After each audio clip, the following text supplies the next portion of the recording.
வணக்கம் எல்லாருக்கும். நான் இப்போ கடலைப்பருப்பு புடலங்காய் கூட்டு செய்ய போகிறேன். வாங்க இப்போ எப்படி செய்கிறேன்னு பார்க்கலாம்.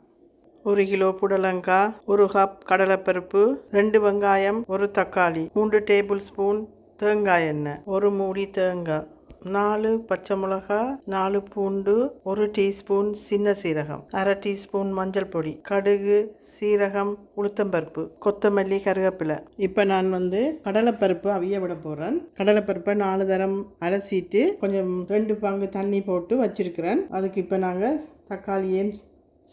தக்காளியையும் கட் பண்ணி அதையும் சேர்த்து ஒரு 5 விசில் விட்டு ரக்குவோம். இப்போ நான் புடலங்காய் கடலைப்பருப்பு கூட்டு செய்கிறதுக்கு கடலைப்பருப்பை நல்லா 4 தடவை அலசிட்டு அதுக்கு 2 மடங்கு தண்ணி ஊற்றி மஞ்சள் தூள் போட்டு சின்ன தக்காளி ஒன்று வெட்டி போட்டு இப்போ நான் அதை குக்கரில் 5 விசில் விட்டு ரக்க போகிறேன். இதுக்கு நான் கொஞ்சமாக 1/4 டீஸ்பூன் எண்ணெய் சேர்க்குறேன். ஏனென்றால் குக்கர் அவியைக்க மேலே தண்ணி வெளியில் சிந்தாது. கொஞ்சம் எண்ணெய் சேர்த்திங்கன்னா ப்ரெஷர் வெளியில் வரைக்க தண்ணி சேர்ந்து வராது. அதனால தான் கொஞ்சம் எண்ணெய் போடுறது. எண்ணெய் போட்டு இப்போ நான் இதை மூடி 5 விசில் விட்டு இறக்க போகிறேன். அடுப்பை ஆன் பண்ணிவிட்டு அதை மீடியமாக வச்சு ஒரு 5 விசில் விட போகிறேன். சேம் டைம் நாங்கள் ஒரு மசாலா ரெடி பண்ண போகிறோம். இப்போ நான் மிக்ஸி ஜாரில் தேங்காய் பூ, சின்ன சீரகம், 4 பல்லு பூண்டு, 4 பச்சை மிளகாய், காரத்துக்கு நாங்கள் இந்த 4 பச்சை மிளகாயும் தான் சேர்க்குறோம். அதனால் 4 பச்சை மிளகாய் காரமாக எடுத்தால் நல்லாயிருக்கும். உங்களுக்கு காரம் தேவையில்லைன்னா நீங்கள் நார்மலான பச்சை மிளகாயும் எடுக்கலாம். மிக்சியில் போட்டு பேஸ்ட் ஆக்க போகிறேன்.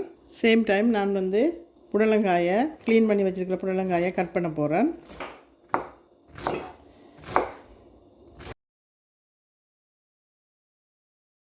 இப்போ பேஸ்ட் ரெடி பண்ணிட்டேன்.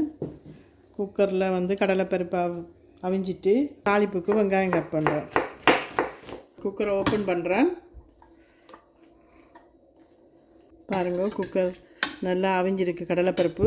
இப்போ நீங்கள் உங்கள்கிட்ட ப்ரெஷர் குக்கர் இல்லாத ஆக்கள் நீங்கள் என்ன செய்யணுமெண்டா ஒரு 3-4 மணி நேரம் இந்த கடலைப்பருப்பை ஊற போட்டிங்கன்னா நார்மலாகவே நீங்கள் அவிக்கலாம். இதை நீங்கள் ப்ரெஷர் குக்கரில் தான் போடணுன்ற அவசியம் இல்லை.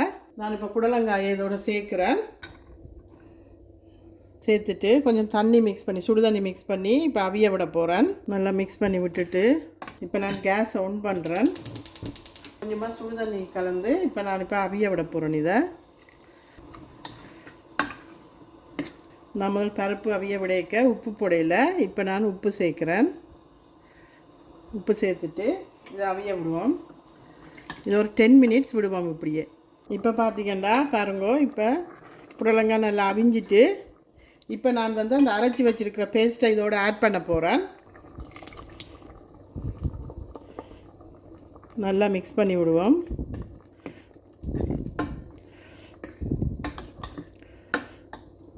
இது இப்போ ஒரு 5 நிமிஷம் கொதிக்கட்டுக்கும். மசாலா எல்லாம் போட்டு நல்லா 5 நிமிஷம் கொதிச்சுட்டு இப்போ நான் கொத்தமல்லியை போடுறேன். கொத்தமல்லியை போட்டுட்டு இதை ஒரு சைட்டில் எடுத்து வச்சுட்டு இப்போ நான் இதுக்கு தாளிப்பு ரெடி பண்ண போகிறேன்.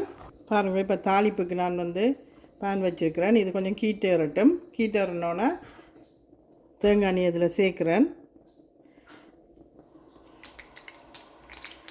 பாருங்கள், கடுகு எல்லாம் வெடிக்குது. நான் இப்போ கருவேப்பிலை போடுறேன். போட்டுட்டு இப்போ வெங்காயத்தை இதில் சேர்க்க போகிறேன்.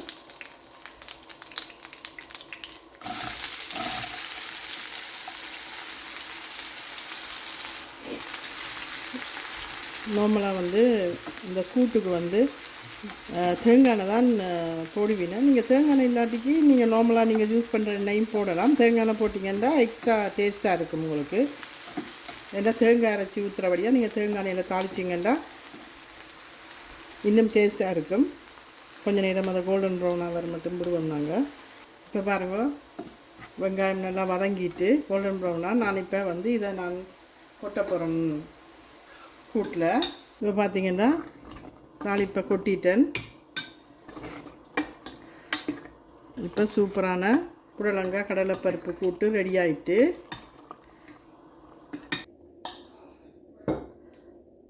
ஈஸியாக டேஸ்டியாக ஒரு புடலங்காய் கடலைப்பருப்பு கூட்டு ரெடி ஆகிட்டு. இது ரொம்ப நேரம் ஆகாது உங்களுக்கு செய்கிறதுக்கு. ஒரு 10 மினிட்ஸில் நீங்கள் செஞ்சிடலாம். இதை எப்படி இருக்குன்னு செஞ்சு பார்த்துட்டு நீங்கள் எனக்கு கமெண்ட்ஸ் போடுங்க. மறக்காமல் இந்த சேனலை சப்ஸ்கிரைப் பண்ணுங்க. தேங்க்ஸ் ஃபார் வாட்சிங்.